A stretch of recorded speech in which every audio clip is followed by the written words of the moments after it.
Ти думаєш, що це твій дім? Твій палац?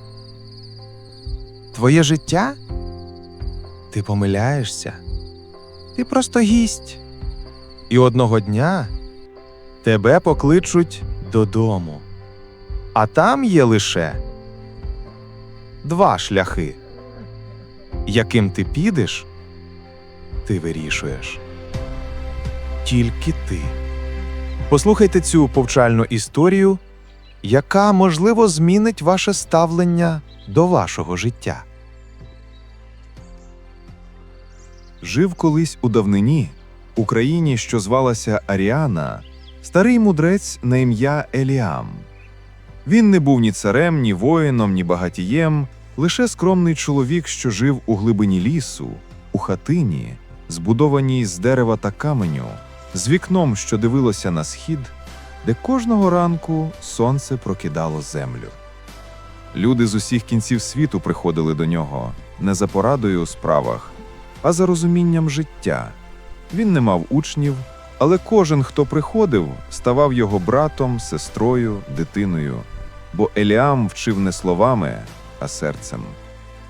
Одного разу до нього прийшов юнак, красивий, впевнений, сповнений амбіцій. Його звали Кайрон. Він був сином вельможі, мав усе – освіту, багатство, славу, кохання. Але в його очах Еліам побачив те, чого не було в очах бідняків – страх.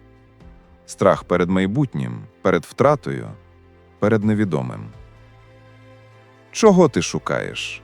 – запитав Еліам, не підводячи очей від книги, що лежала на столі. «Я хочу знати, як досягти вічного щастя», – відповів Кайрон. «Я хочу, щоб усе, що я маю, тривало вічно, щоб ніхто не міг цього відібрати, щоб я ніколи не відчував болю, страху, втрати». Еліам усміхнувся. Це була не усмішка насмішки, а усмішка того, хто давно вже зрозумів, що відповідь на це питання лежить не в досягненні, а в прийнятті. «Сідай», – сказав він, – «і послухай історію, яку я розповідав лише раз на рік, у день осіннього рівнодення, коли день і ніч стають рівними, нагадуючи нам, що нічого тут, на землі, не триває вічно». Кайрон сів на дерев'яну лаву, а Еліам почав говорити. Його голос був тихий, але кожне слово лунало, наче дзвони в тиші. Історія про гостя. Був собі чоловік на ім'я Азар. Він жив у великому місті, оточений розкішшю, славою, повагою.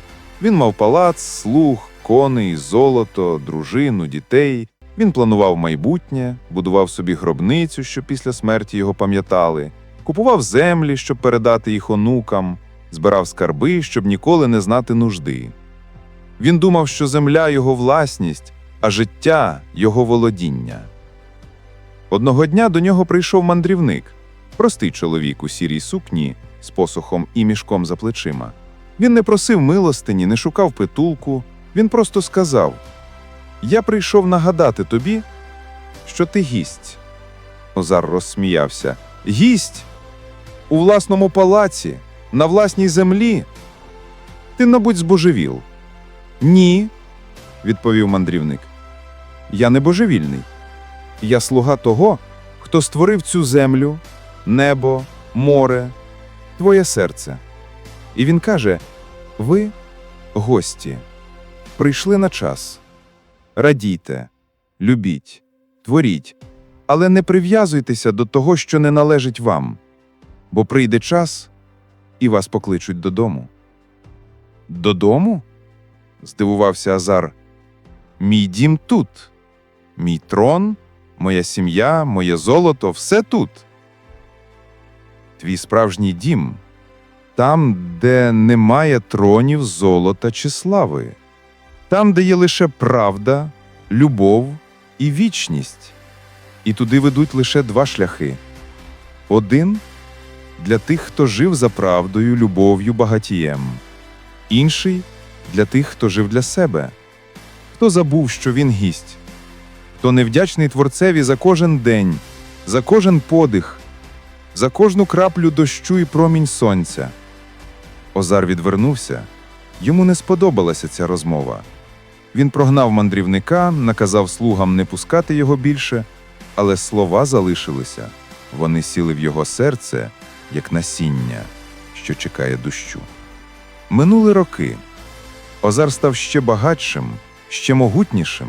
Він побудував ще один палац, одружив сина з дочкою царя, зібрав ще більше золота, але вночі йому почали снитися сни.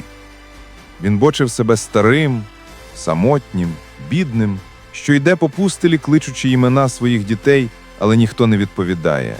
Він бачив, як його палац розвалюється, як золото розсипається піском, як трон перетворюється на попіл. Він прокидався в холодному поті, хапаючись за груди, наче хтось вирвав у нього серце. Одного дня він захворів. Лікарі не могли допомогти. Його тіло слабло, але розум був ясний, занадто ясний. Він бачив кожну хвилину свого життя, як у дзеркалі, кожен гріх, кожну брехню, кожну жорстокість, кожну неблагодарність. І тоді він згадав мандрівника. «Приведіть його», – наказав він слугам. «Знайдіть його, хоч би де він був». Слуги шукали тижнями. Нарешті одного сірого ранку вони привели його. Він не змінився. Та сама сіра сукня, той самий посох, той самий спокій у очах. «Ти прийшов», – прошепотів Озар. «Я знаю чому. Мій час настав». «Так», – сказав мандрівник. «Ти гість, і гостю не можна залишатися вічно. Пора йти додому». «Але я не готовий», – скрикнув Озар. «Я не встиг, я не зробив доброго, я не просив пробачення, я не благодарив». «Ти ще можеш», – сказав мандрівник. «Поки серце б'ється, є час, поки є подих, є надія». Озар заплакав.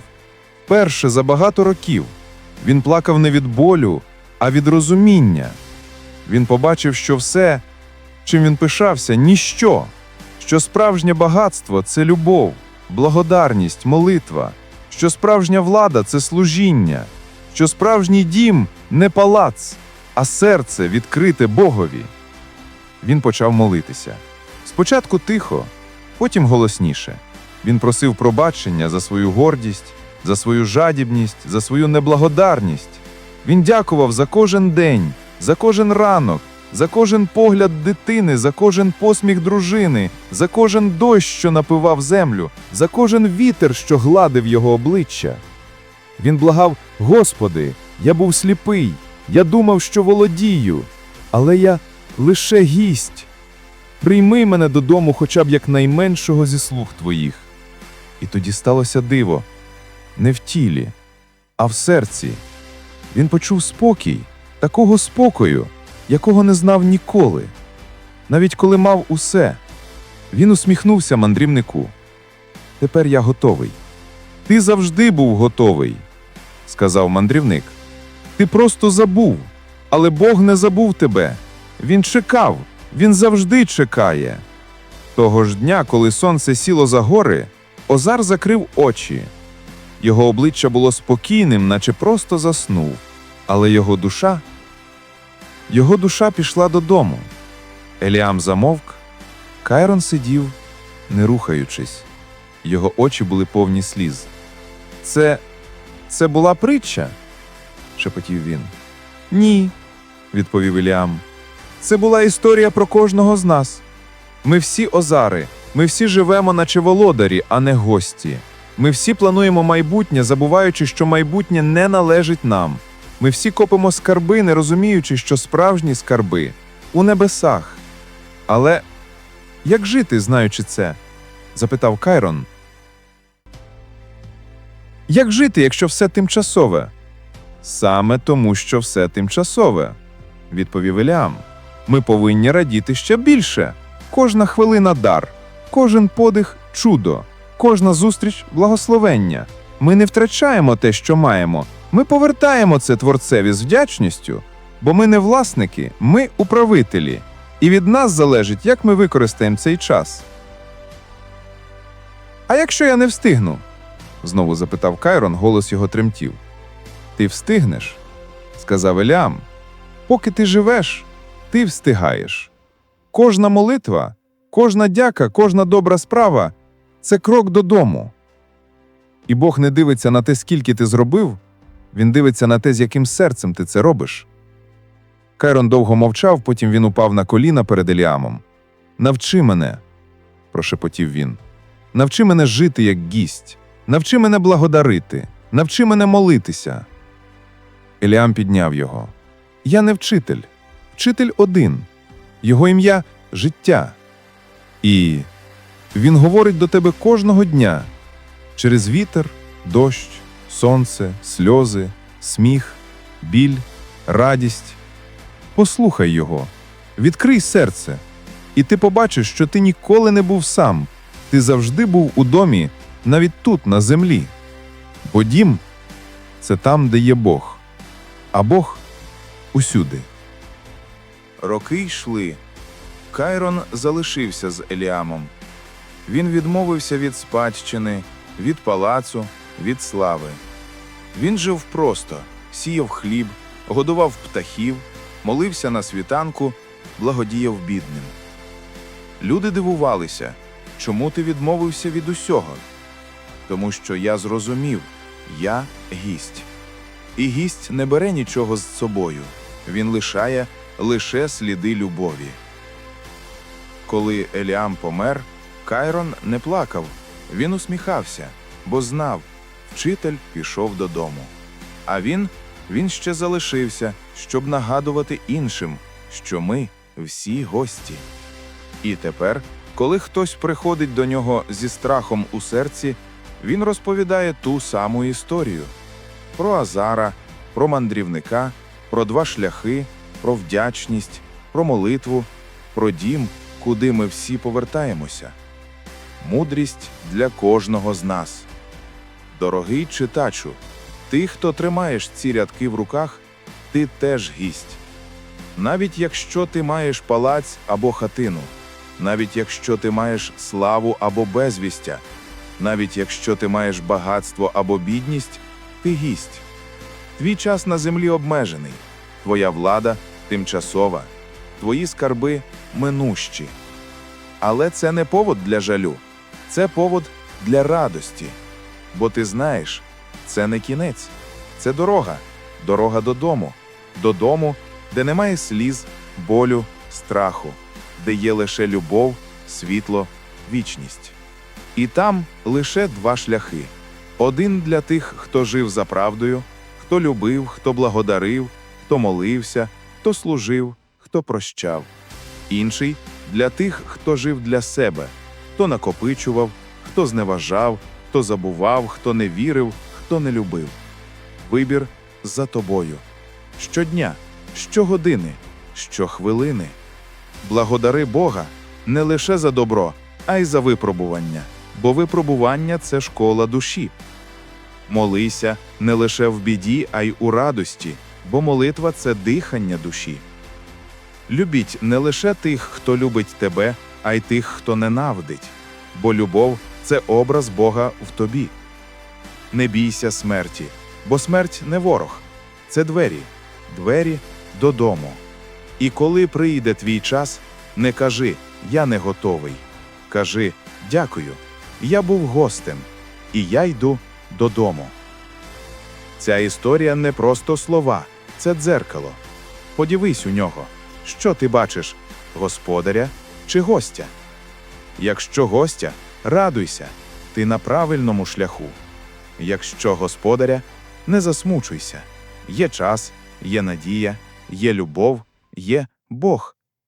Живи, люби, благодари, молися. Ти гість.